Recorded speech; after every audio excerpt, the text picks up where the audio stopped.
This podcast is sponsored by Inside Out Group, the specialists in high-risk and challenging filming and time-lapse, covering health and safety videos for rail, construction and infrastructure projects nationwide.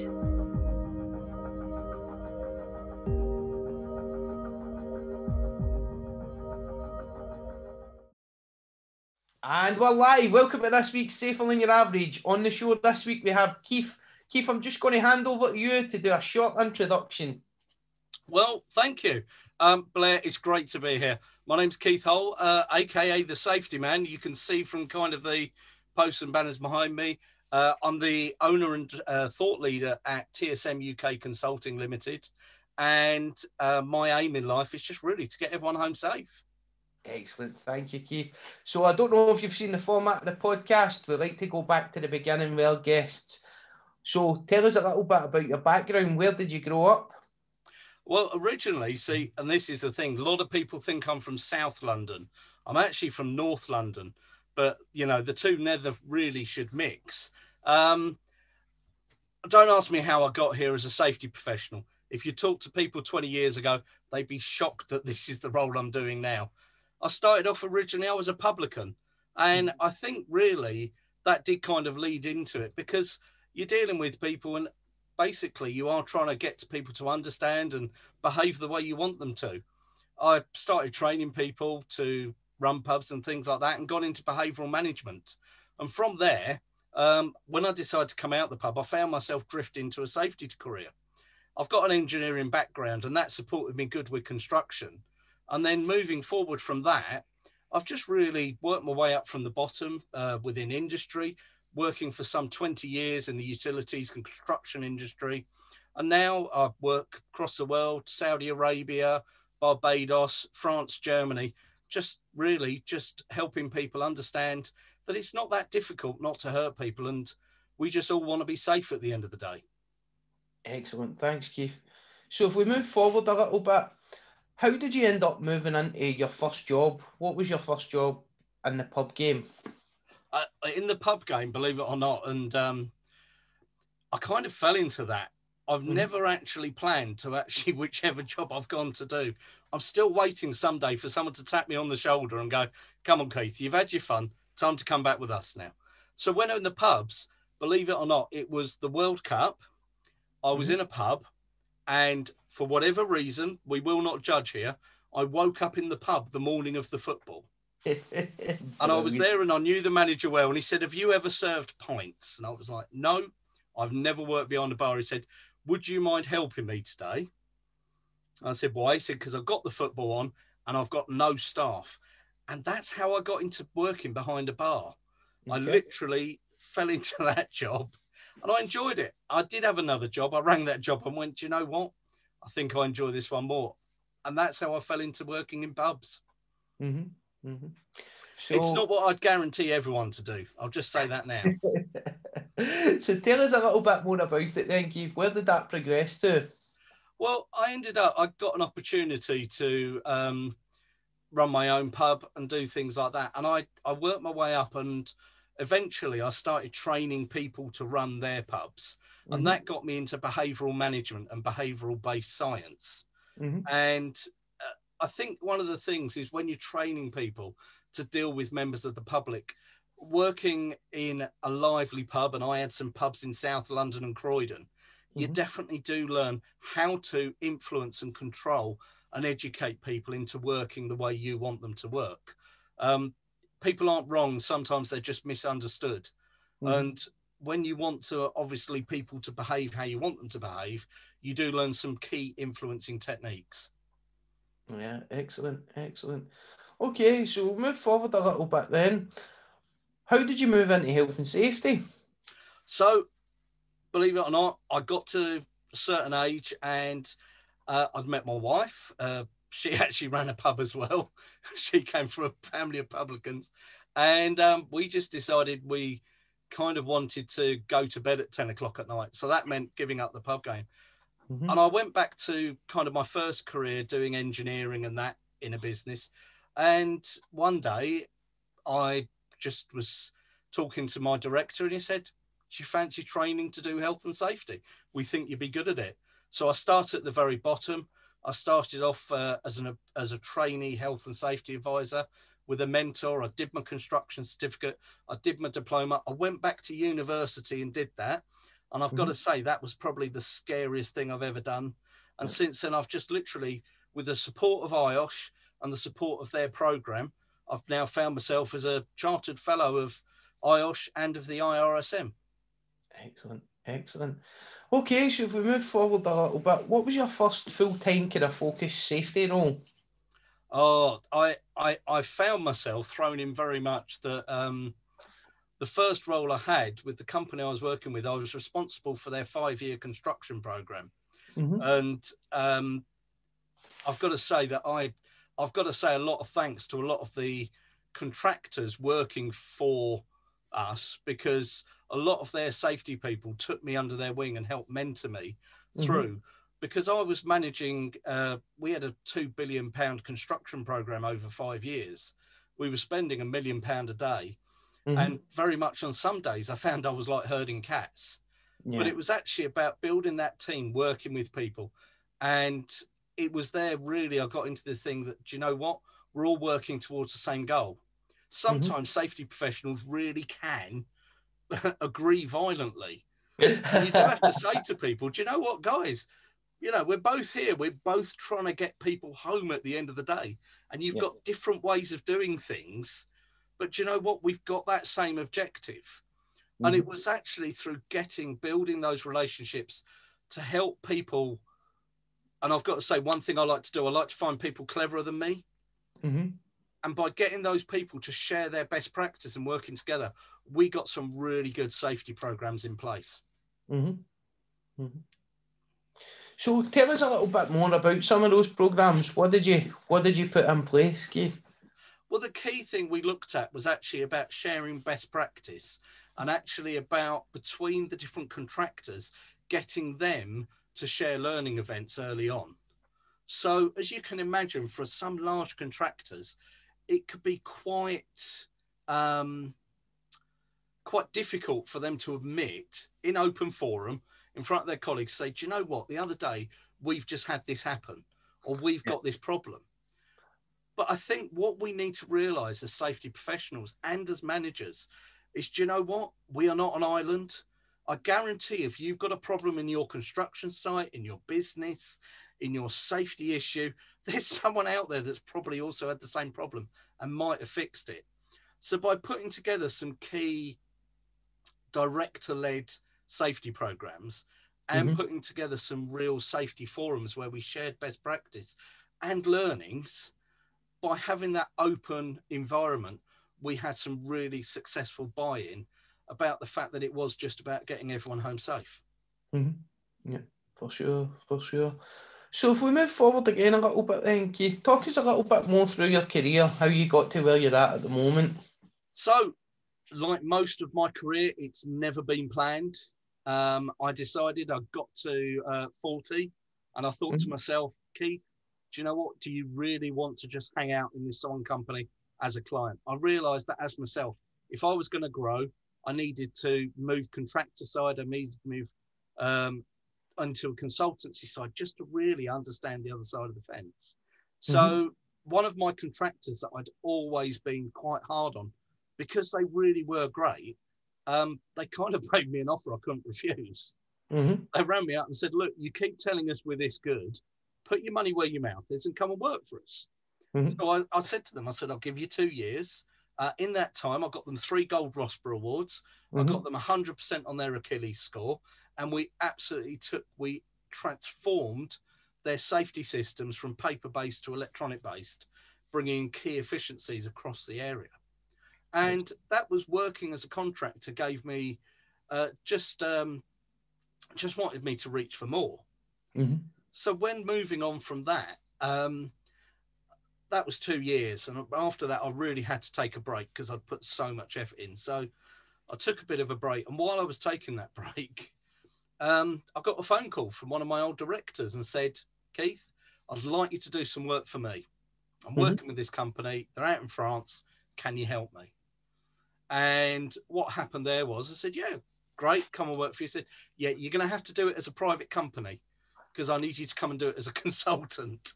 So I had to set myself up as a consultant. And that's how I got into consultancy. Didn't plan to do it.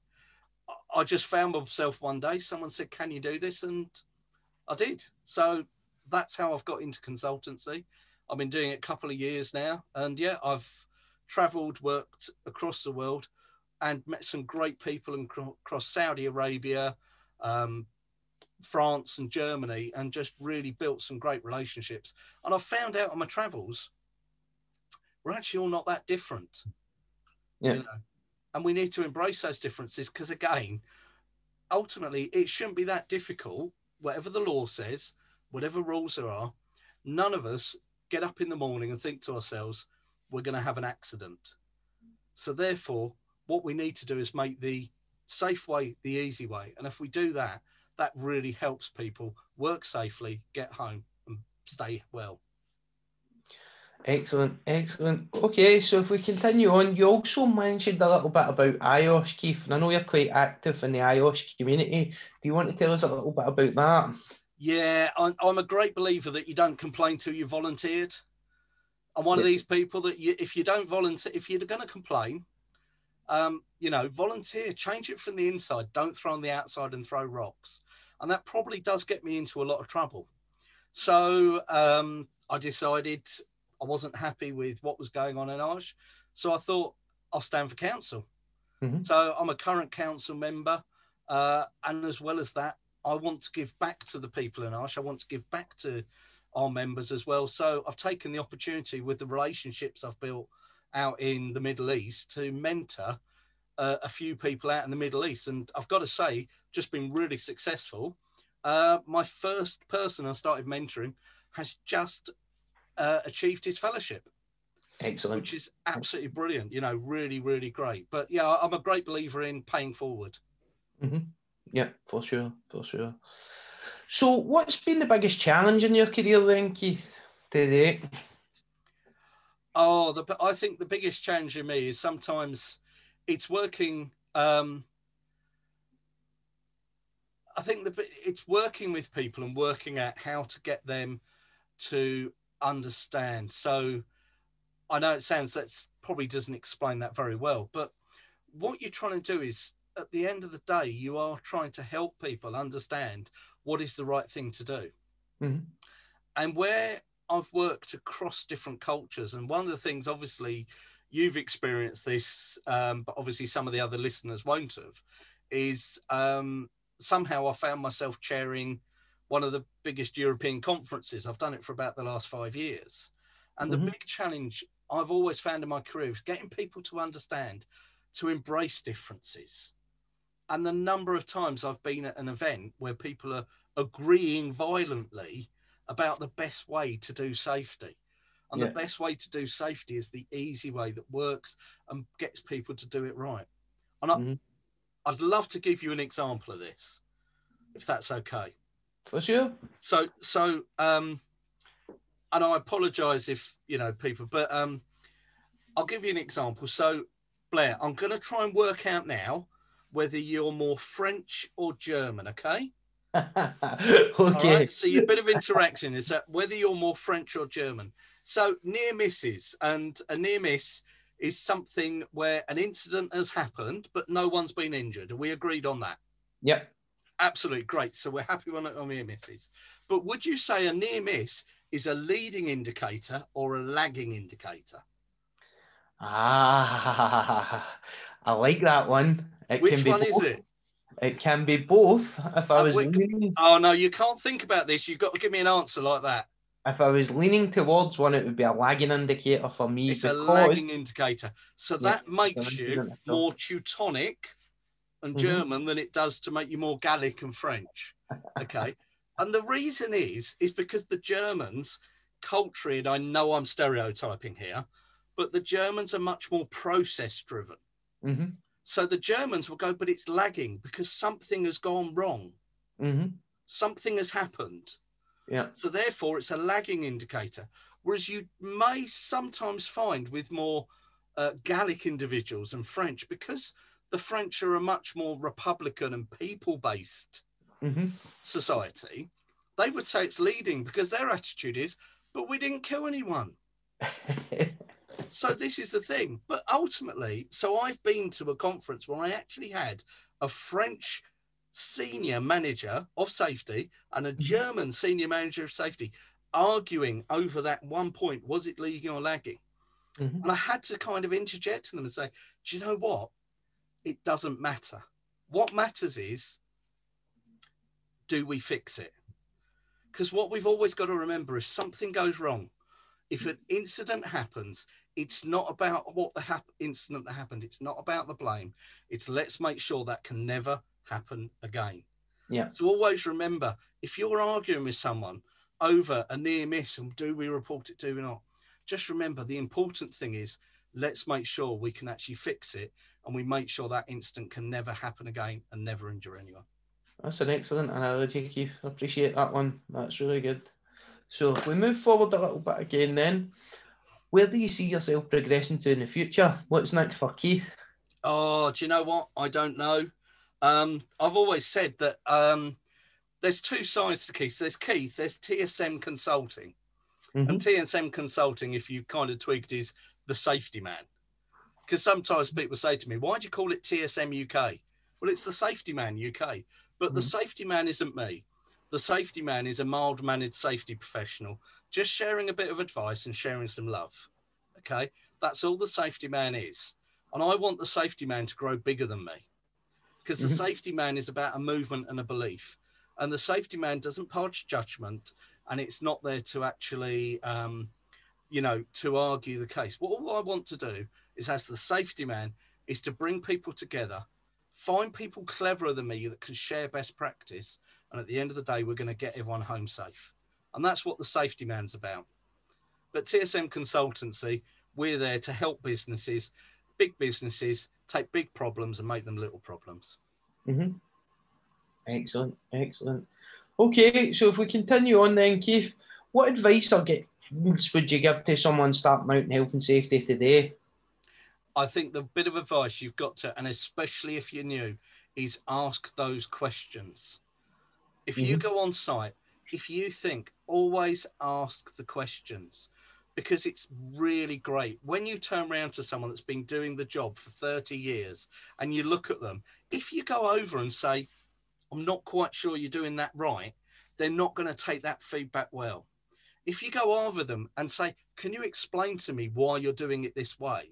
They'll usually get halfway through explaining it and then go, yeah, that's not right, is it? Because they know, but they haven't lost face. So always ask that question, be inquisitive.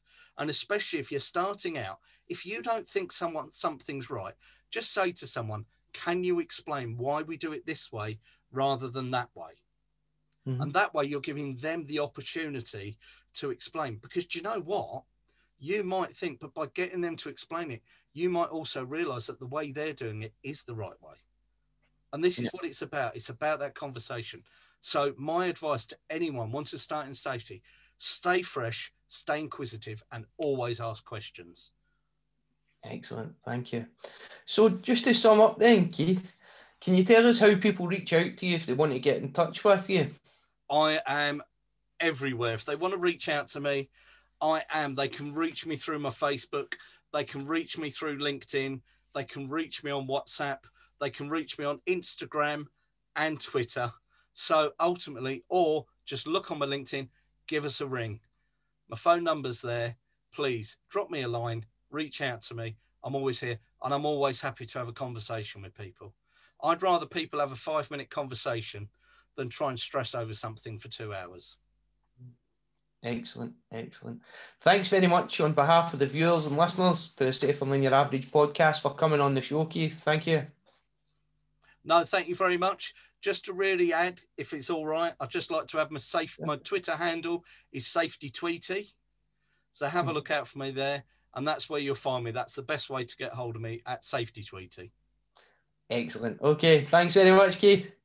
Thanks a lot.